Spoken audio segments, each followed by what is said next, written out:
doing my own thing. And, it's been, as of this recording, we're probably coming up close here on about 4 months of being solo. And,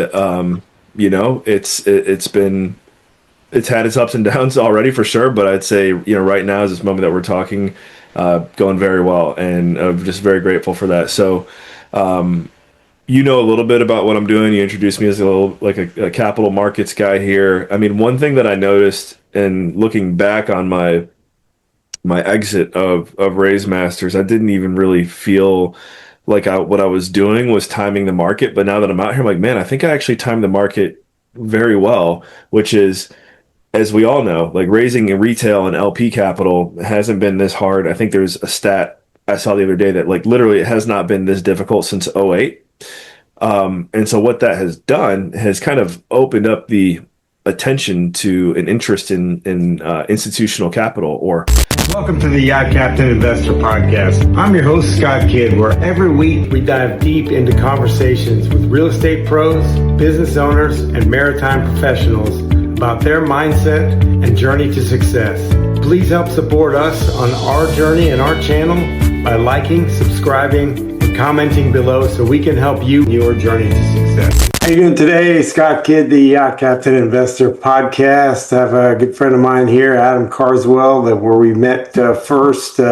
He actually recruited me for Raisemasters quite a while ago, and it's a great experience. How you doing today, Adam? Hey, Scott, doing fantastic. Great to be here. And yeah, I remember I was living in Newfoundland, Canada, when we first connected. And most people I would speak to, or just most people in general, still to this day, have no idea where that is. But you, being a yacht captain, you're like, oh, I know where that is. And I remember I was like, man, that's cool. He knows this remote island. I went right by there one time, really close. He was. It was December though. That wasn't fun. Oh, I mean, those are some choppy waters right there. So yeah. Most good to be here.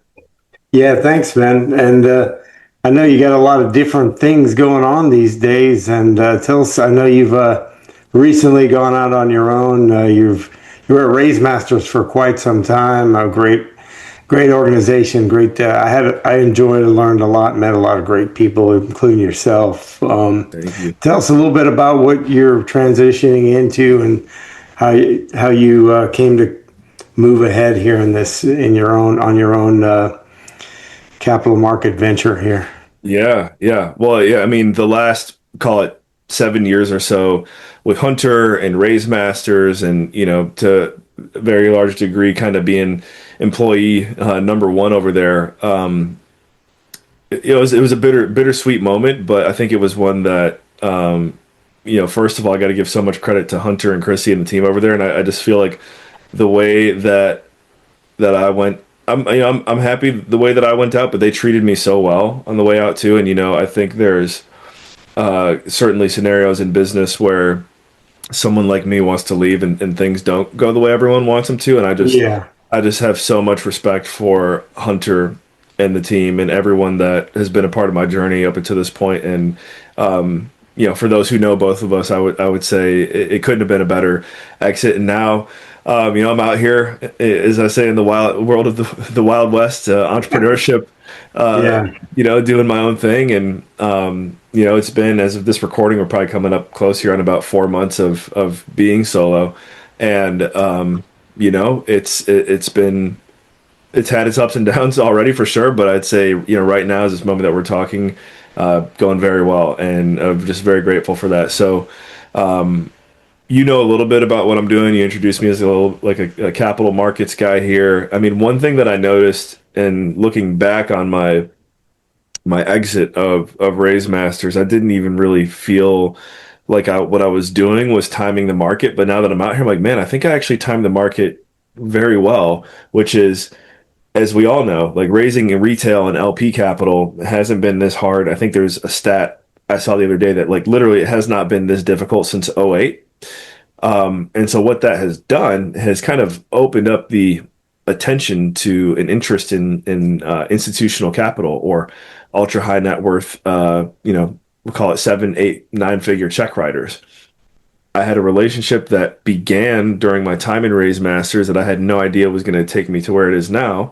But we've got a boutique investment bank in particular that we have a really good relationship with now. And so, I'm the guy out here finding, as I like to say, the players that I know that are kind of in the minor leagues that are ready to make the jump to the majors, and facilitating those introductions. And it's been a lot of fun so far. Yeah, from my experience, it seems like going from retail to institutional. When I first started, everyone told me that, this is 5, 10 years ago or whatever. Now people told me that the bigger deals were easier to put together, and I just sat there and learned a lot initially, and then I didn't really understand syndication and all that stuff until later, and then learned more about funds and funds of funds and everything in Raisemasters, and that kind of things started to kind of come together. It took a little bit; they started to click because where I started to understand that that's actually a thing, and that is something that I could do. And the bigger stuff, it seems like there's like the 250K or so or check writers, and then the 100 million, check writers, and in between there's a veritable kind of middle market desert that still needs to be filled, but can be sometimes a little bit strange to fill if you're trying to do it with like retail. And retail right now, I don't think a lot of people don't know what direction to go into. Or is that what you're seeing with the retail stuff? Yeah, and and I also think I've positioned myself on LinkedIn. I could see people maybe thinking my approach here is to almost to throw rocks at the direction of raising retail capital. And if someone wants to create a juicy storyline, I guess you could say that. But I will also say I think every healthy business has a balance of both. You want to have Yes. both. I think just like in life, you want to have options. You don't want to just have one thing that you're dependent on. Yeah. So with everything that I'm saying, I would not want anyone to accidentally take it that way. However, yeah, sitting in on some of these calls with the group we're connected with, and hearing someone casually like this knocked me back, but I could tell the way that this person said it was very casual. And he's like, yeah, like typically we like to think, institutional is like 300 million and up. And he kept talking. And I'm like, man, up until this moment, I've been calling 50 million institutional to these guys. That's not even, No, so and even at the 300 million mark, you're like, I have a new definition in my mind. yeah, And also I think a really common thing that I used to use this to sell people into Raisemasters to go the retail direction.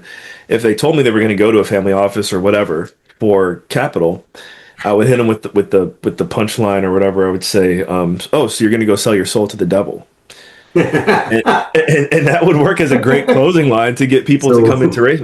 But yeah, I would say that I think coming from a place of not knowing the devil, you yeah, know, now that I'm here, I'm finding, especially with the group we're connected with, their solutions are very bespoke.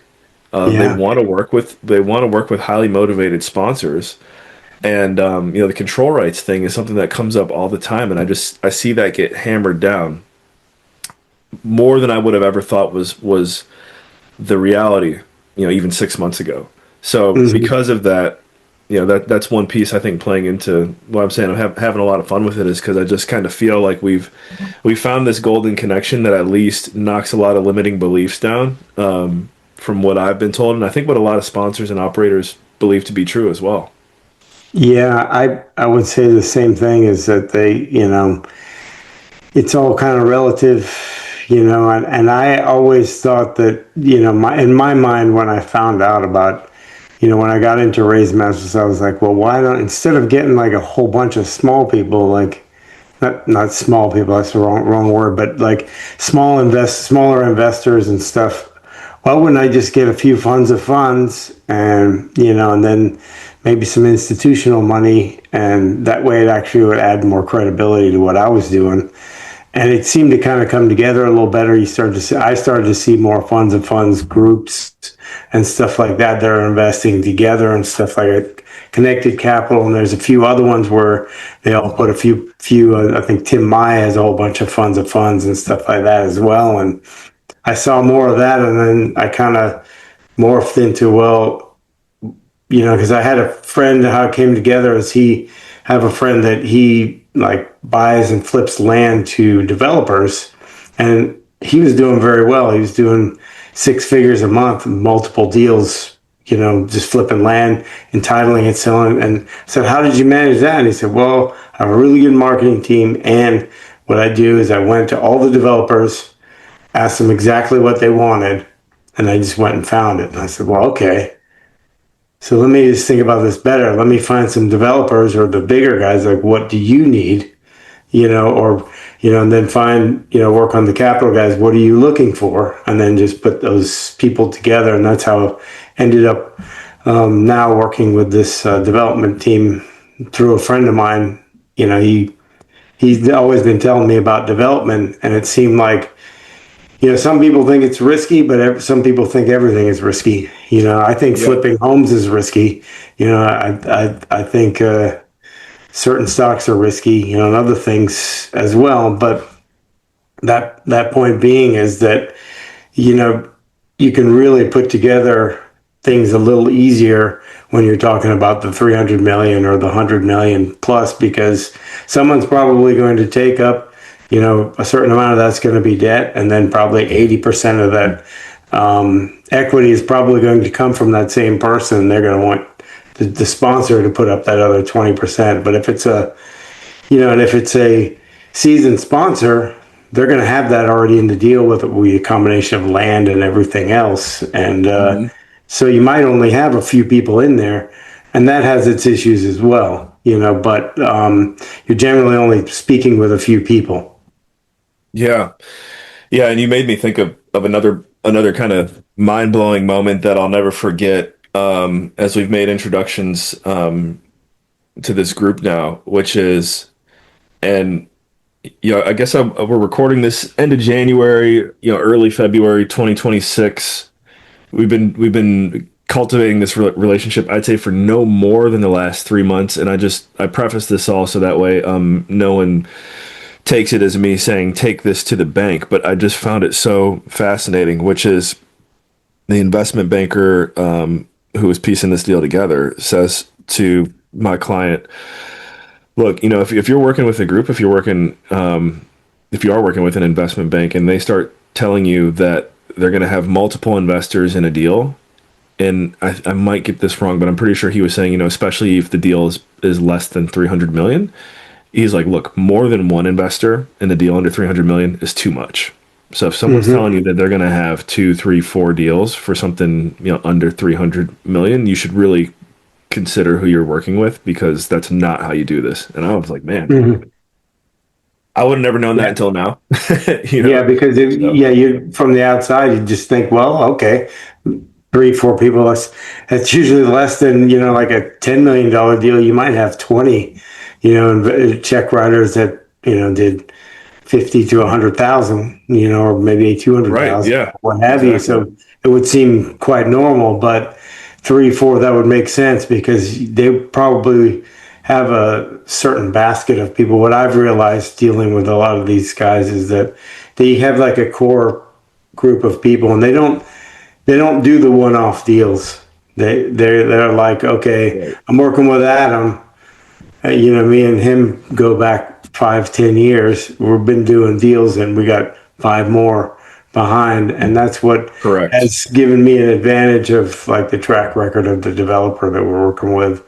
Our development team has been doing it for 35, 40 years. Which we'll get it on record here now. There's the one deal you're working on that I would love for us to be the ones to do that deal. I would love for that to happen, and it'd be great, because we plan, like I said, we plan on doing one of many, and then we have the hotels, and we have actually the medical offices. I think an institutional buyer might be buying all of them in a portfolio, and 3 of them have just gone under construction.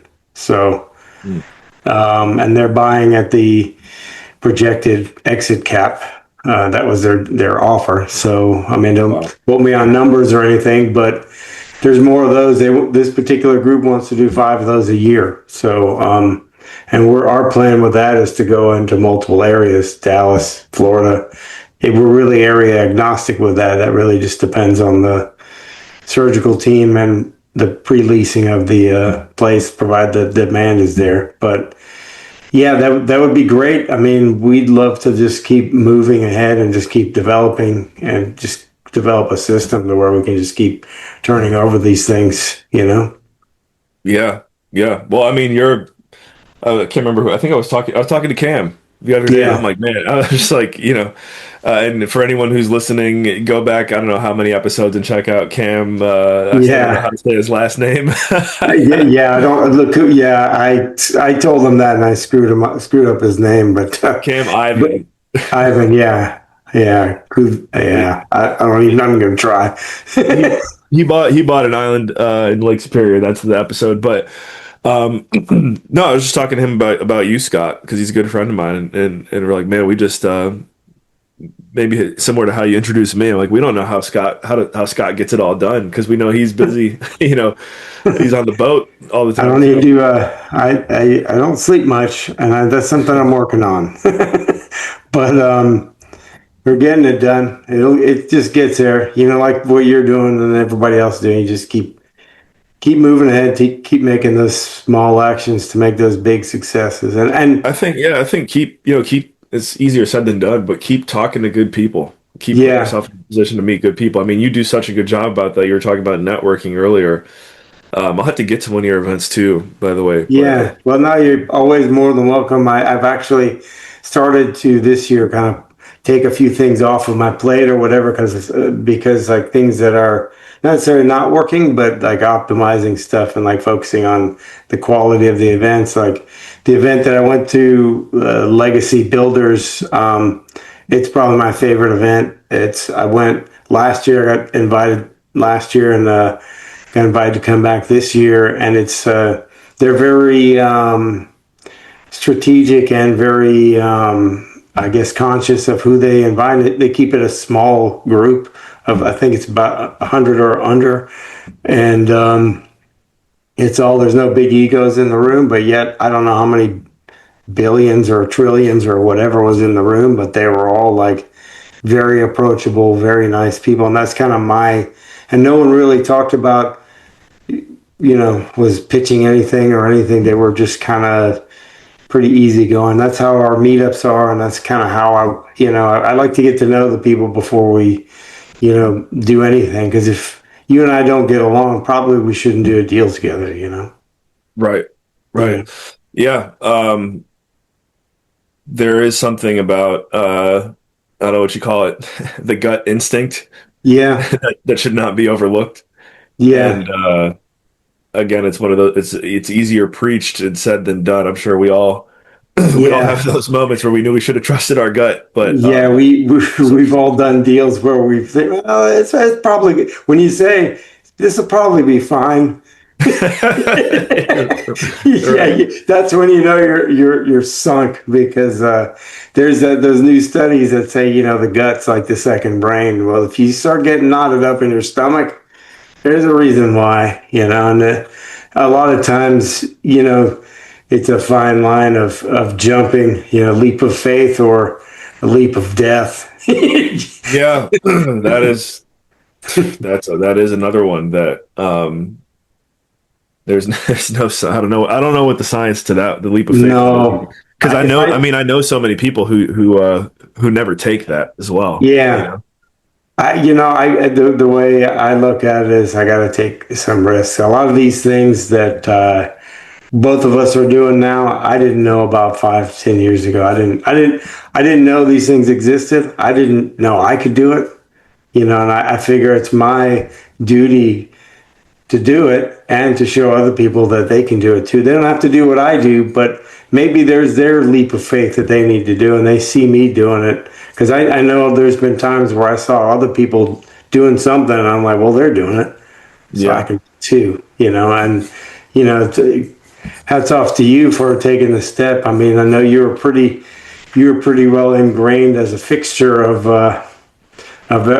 everything, of all things over there at Raisemasters. I mean, you did very well there, and it's a great organization. It is. Yeah, I mean, that's exactly the same scenario I was thinking in my head. So it's funny you pointed it out, but I mean, that was a scary moment for sure. Hmm. I'm like, I have this, you know, I probably have this pretty solid future with someone that I still look up to, and so many people in our industry look up to. Do I really want to risk it? And Yeah. there was a good 7 days there where I wasn't sleeping because I'm getting ready to make this jump, Yeah. but it worked out great, and yeah, I think everyone involved would Yeah. You know as well. what So sometimes quells that one is like if you think about like the future you 10 years from now, if you were still there, would you be happy? And you probably would have said I probably sort of. could have, You yeah. sort of. You probably would have said sort of, and if you got that doubt, it's like, well, then you probably got to make the change because if it's not, if you're still in the same place, you're probably going to get complacent and probably not be happy, even though you're doing something that you really love doing.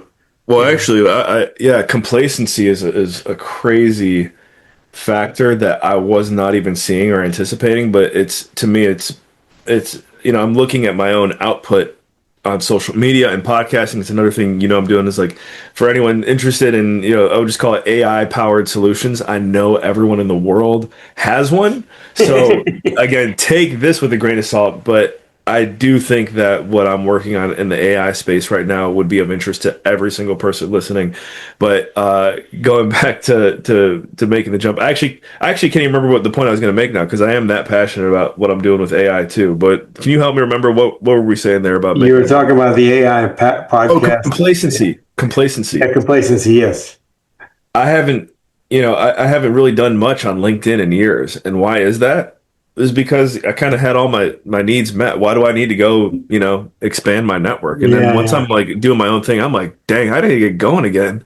I got to start posting again, Yeah, So it's one of those things where I've relearned and relearned that regardless of whether what I'm doing or not, I need to keep posting and keep active with LinkedIn and all the other social media and the like YouTube. I really like too because you have a lot of educational content. I think each one of the platforms has their own specific need that you can fill and audience that you can reach. But I mean, because I'm on YouTube all the time, learning about other people and what they're doing and their podcasts and everything else and current events and stuff. It's one of those places where you can actually, like, I listened to this interview this morning when I was in the car with Jamie Dimon.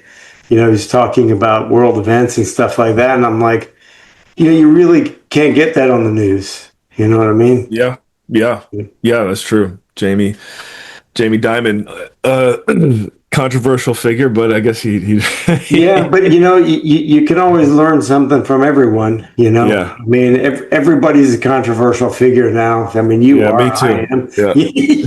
I mean, whatever they can make everyone into a hero or a zero in an Yeah. instant nowadays. But you know, with all your capital markets that you're expanding and everything, what do you see that works well for you as far as like developing those relationships and stuff and finding those deals that fit your criteria?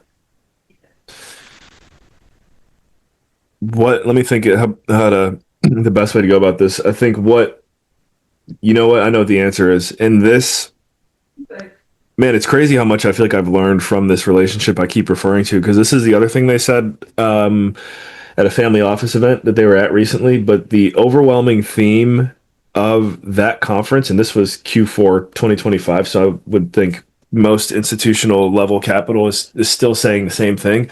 The number one thing these guys are looking for right now is not does the deal pencil financials, like yes, these are all Yeah, things that are important, like you can't be a mess, but what's the sponsor cohesion look like? yeah, What's the team look like, and how is this team, if because every relationship, to your point, these are not one-off deals, these are like 10 to 15 year relationships. yeah, And so what is this team going to do to not give up when times get tough? yeah, That's like the number one thing. So if Yeah. you're listening and you feel like you really have the dream team and you guys work together, I'll use Hunter and Tyler as a great example. I know whatever those guys are going to go through, like they're going to find a way to get through it Yeah, through they're thick gonna and thin, and go. that is what these It groups takes. want. So Yeah, I would resonate that as well, and I would concur with that because they not only want to know, they really want to know like how the compatible or the alignment of interest, but they also want to know what you're going to do when things go bad. And mhm. if someone has like our development team has 35 plus years doing it, they've been through the bad times, they've been through those down times, and they're still here. So that carries a lot of weight. And a lot of people say, "Well, I'm just getting started." Well, you got to cut your teeth and kind of go that, and maybe the first few times until you turn over a couple of deals, you probably can't go the institutional route unless you find someone that's in that, that's looking to make that big bump with, because it's more risky for them, if they're, and a lot of it is timing, like if they Yep. need to place that by the end of the year and they believe in you and your story and your journey and what you've done and that you're going to make it through, then a lot of family offices will like invest with their heart. They're like, okay, we believe in this guy. He's going to do it, or she's going to do it.